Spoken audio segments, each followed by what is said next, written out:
nga ang promisa sa Dios sa kay Abraham, amo ang pag-possess, no? Sa ginatawag promise land, which is literal siya, physical siya, no? Pero sa likod siya, nagatudlo ang pulong sa Dios nga ang promisa hindi lang material, kundi spiritual. Ang pinaka-importante amo ang ginatawag spiritual na pagkabuhi. No?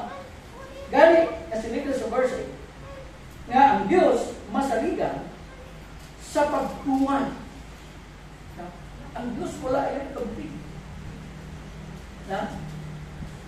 Ginahimo niya kung ano ang iyangan ginapropisa. Sabi niyo ko nagatuon kita pagaya. Matalupang ganaton. No? Nga ang Diyos sa tunga sa aton pagkamakasasala. Nanging kaaway kita sa Diyos. No? Pero ang pinakamatahong sa Diyos, nga ang yagugma wala gid nagaliwat. No? Padayon ang iyagugma sa tunga sa iya mga katauhan sa idalong sa pagpakasala. Na? Lain sa aton, pag may nakasala sa aton, utod na dayon ang maayo na relasyon. Na? So gani, sa ipakita sa Diyos, ang iyang bugos na pagkabalaka. No?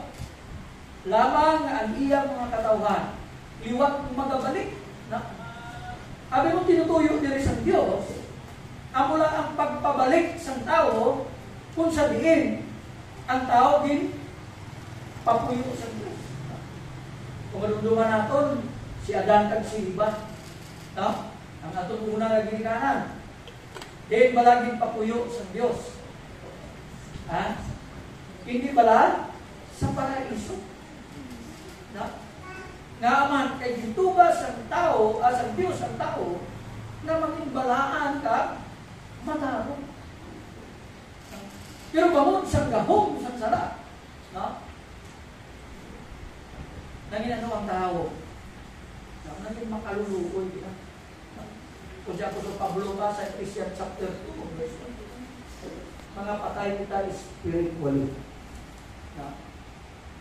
Muna nga, sabi nyo, isa sa mga na-Christian ko gid, no, sa doktrina sa Christian Reform, amo ang ginatawag na eleksyon or ang total depravity. No? Na nagapati kita biblically, no, ang tagsa-tagsa sa aton, patay spiritually. No? Gani, dapat kilalahon naton. No?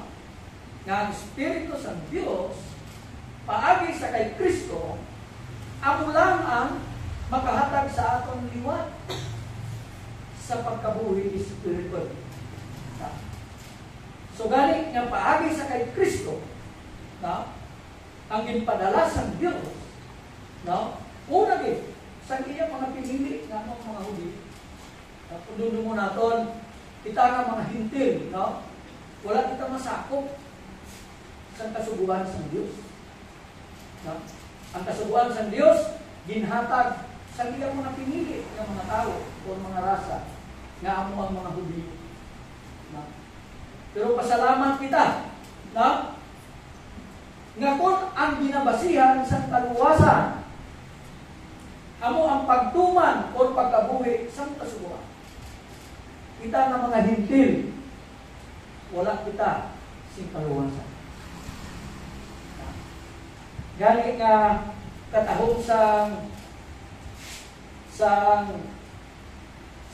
sulat ni Apostol Pablo. Nga ang Diyos, hindi lamang Diyos sa mga Hudyo, kundi Diyos man sa mga Hudyo. Ikaduha nga bahay rin, ikaduha nga punto, dito sa verse 9. Kag-agod nga makadayo man ang mga hintil sa Diyos tungod sa kanyang kakalooban. sa kay